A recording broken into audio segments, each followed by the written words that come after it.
ஒரு நாளைக்கு எவ்வளோ முட்டை சாப்பிட்டா நல்லது? ஆக்சுவலாக ஆரோக்கியமாக இருக்கக்கூடிய நபர்கள் வந்து என்ன, ஒரு நாளைக்கு 1 அல்லது 2 முழு முட்டை வந்து சாப்பிடலாம். இல்லை என்ன அப்படின்னா, இன்னும் கொஞ்சம் வந்து புரோட்டீன் எனக்கு வேணும், மசில் பில்ட் பண்ணணும் அப்படிங்கிறவங்க 3 முட்டை வரைக்கும் கூட வந்து எடுத்து. முட்டையை எப்படி எடுத்தால் நல்லது மேம்? பச்சை முட்டை, ஆஃப் பாயில், கலக்கி, எது பெஸ்ட்? அடுத்து முட்டையை நம்ம முக்கியமாக எதுக்காக சாப்பிட்றோம்? புரோட்டீனுக்காக தான் சாப்பிட்றோம். இந்த புரோட்டீன் நம்ம வேக வச்ச முட்டை எடுக்கும் பொழுது தான் 90% வந்து கிடைக்கும். நீங்கள் இது கலக்கி, ஹாஃப் பாயில் இதெல்லாம் எடுத்தீங்க அப்படின்னா வெறும் 50% தான் கிடைக்கும். Brown egg R white egg, எது பெஸ்ட்? ரெண்டுலையுமே வந்து நுண்சத்துக்கள் எல்லாமே ஒன்று தான்.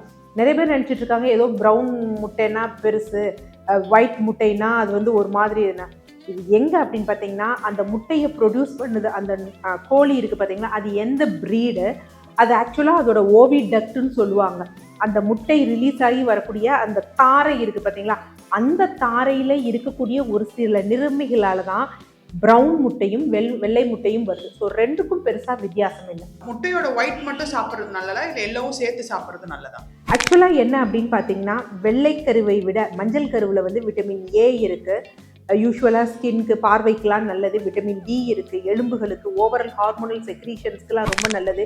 விட்டமின் இ வந்து இருக்குது. ஸோ இது என்ன அப்படின்னு பார்த்தீங்கன்னா, இன்றைக்கு இந்த மலட்டுத்தன்மையெல்லாம் வருது பார்த்தீங்களா, ஸோ குழந்தையின்மை கொஞ்சம் தள்ளி போகிறது, அதை வந்து நம்ம சித்த மருத்துவத்தில் மலடு அப்படிங்கிற டயக்னோசிஸ் சொல்லுவாங்க. அது ஒரு தவறான வார்த்தை கிடையாது. ஸோ அதுக்கெலாம் இந்த விட்டமின் ஏ, இ வந்து ரொம்ப முக்கியம். அது மாதிரி விட்டமின் B12 அதில் இருக்குது.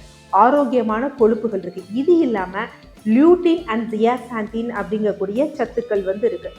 இது எதுக்கு ரொம்ப முக்கியம்னா, கண் பார்வை வந்து ஆரோக்கியமாக இருக்கிறதுக்கு முக்கியம். ஸோ அதனால மஞ்சள் கரு கண்டிப்பாக முக்கியமான ஒரு விஷயம்தான்.